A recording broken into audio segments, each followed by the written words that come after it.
ansiedade, irritabilidade, fadiga crônica, esgotamento nervoso. Essas são algumas das causas que tiram o nosso sono e nos levam ao estresse.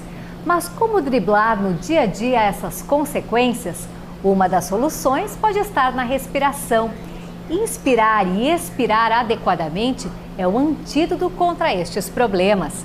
Quem nos fala mais sobre este assunto no programa Vida Saudável Unimed de hoje é a psicóloga Denise Postai. Tudo bem, Denise? Bem-vinda ao programa. Obrigada. Boa tarde a todos. Denise, por que esses focos de tensão nos mantêm alertas e não nos permitem relaxar? Precisamos entender um pouquinho o que é a tensão, né? A tensão, ela hoje é gerada ela se mantém no nosso organismo por muito tempo. Este é um dos problemas que nos mantém em estado de alerta. Nós temos um sistema límbico no nosso cérebro que é um sistema muito primitivo. Ele foi montado para que a gente pudesse sobreviver. Nós não estamos mais na mesma situação como se esteve um dia de ter que fugir de um dinossauro. Mas depois que você fugiu do dinossauro e você fez alguma coisa com ele, ou destruiu, ou você correu, você fez toda uma descarga de todos esses hormônios que são liberados por esse sistema límbico, que é um sistema de sobrevivência. Quando você não faz essa descarga e esse estado de tensão se mantém por muito tempo, ele se torna nocivo.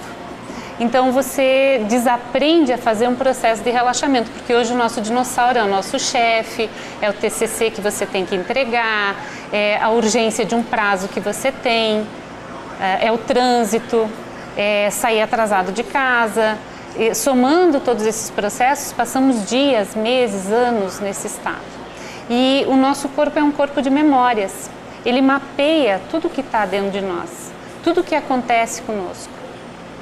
E o nosso cérebro, ele ainda não fez essa transição desse período de sobrevivência, porque a Revolução Industrial tem 200 anos, é um tempo muito curto biologicamente para que a gente possa fazer uma transformação também em todo o nosso organismo e criar uma adaptação.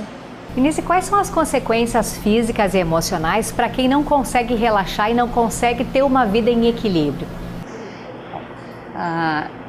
Relaxar e manter tensão são sistemas necessários no nosso organismo.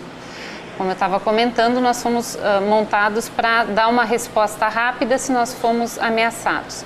Poder relaxar é poder fazer a descarga de todo esse processo. Quando você não consegue fazer toda essa descarga de todos esses hormônios que estão na nossa corrente sanguínea e você mantém eles por longos períodos de tempo, você cria todo um processo de oxidação no seu sangue. E ali entra a prática da respiração, porque 90% de todo o nosso processo de toxina que está na corrente sanguínea pode ser eliminado pela respiração. 10% das nossas toxinas são eliminadas por todo outro sistema de apoio, que através dos nossos intestinos, dos nossos rins, da sudorese. A respiração, ela é um antioxidante. Ela consegue fazer um processo de limpeza em todo o nosso organismo. Por isso, a importância de se poder agregar processos na nossa vida que nos ajudem de novo a relaxar, a tirar essas memórias do nosso corpo. Esse corpo que é um corpo de memórias. Uma coisa que acontece que é muito interessante, principalmente aqui no sul e na serra, é o nosso frio, né? Quando a gente anda na rua, é muito interessante no inverno ver as pessoas elegantemente sem pescoço andando pela rua. Então a gente chega em casa e a gente mantém esse estado de tensão. Ele se torna crônico porque ele já está somado a outros estados e memórias de tensão que a gente tem. Para o nosso cérebro, ele não consegue fazer a leitura de que você está tensa assim só porque é frio. Ele começa a abrir vários bancos de memória como um computador. Eu fiquei neste estado de tensão porque eu fui assaltado um dia. Eu fiquei nesse estado de tensão porque eu tirei um vermelho bem bonito na prova de matemática, eu tive que mostrar para o pai. Eu fiquei nesse estado de tensão porque eu sofri um acidente Então, quando o corpo cria de novo esse estado de tensão e eu não solto, você imagina, se nós pegarmos a cartografia de Freud, inconsciente, subconsciente e consciente. Imagina que nesse subconsciente, entre o inconsciente e o consciente, fica uma portinha daqueles de cachorrinho americano que sai para fora, né? Movimentando esse banco de memórias, se começa a movimentar várias emoções, sentimentos e sensações que estão ligadas a todas essas memórias de tensão. A respiração é um dos sistemas que faz com que a gente literalmente caia em si. Você volta de novo para o seu corpo e você começa a perceber como ele está. Porque a respiração é um forte sinal, né? Quando ela está muito eufórica, quando a gente está ansioso, realmente tem dificuldade para respirar ou até falta de ar. Isso chama hiperventilação. Isso é sinal que a nossa amígdala está acionada, o dinossauro está correndo atrás de você, na sua ideia primitiva de sobrevivência, e que você tem que ter sistema respiratório para correr muito.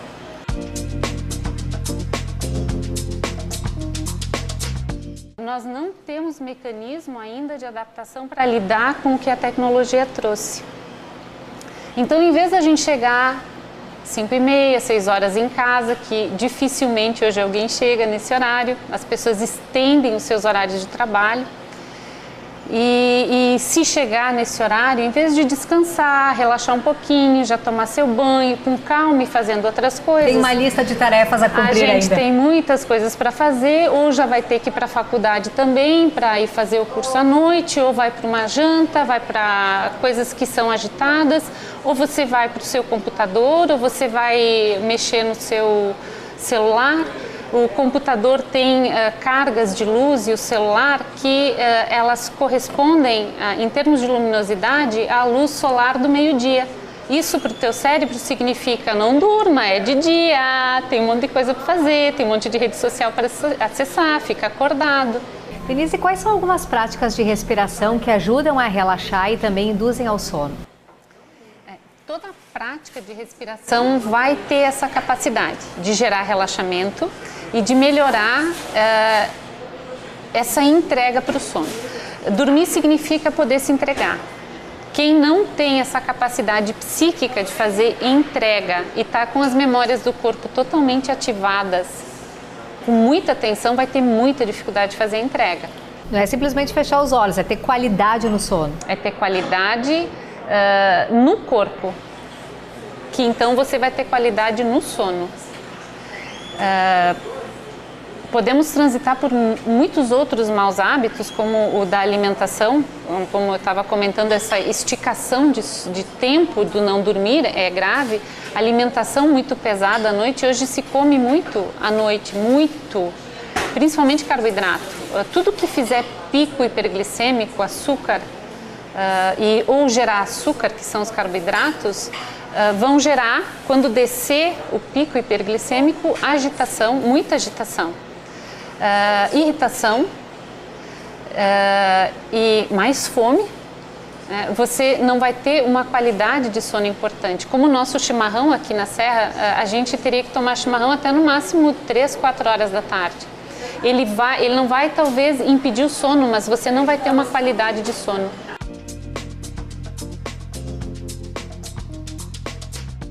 Primeiros processos que a gente tem que aprender é colocar a respiração de volta para o diafragma. Então, em vez de trazer a respiração para os seus ombros, você imagina essa voltinha que a nossa costela dá, colocamos a mão aqui e nós trazemos a respiração aqui embaixo. Ar para dentro, barriga para fora. Ar para fora, barriga para dentro.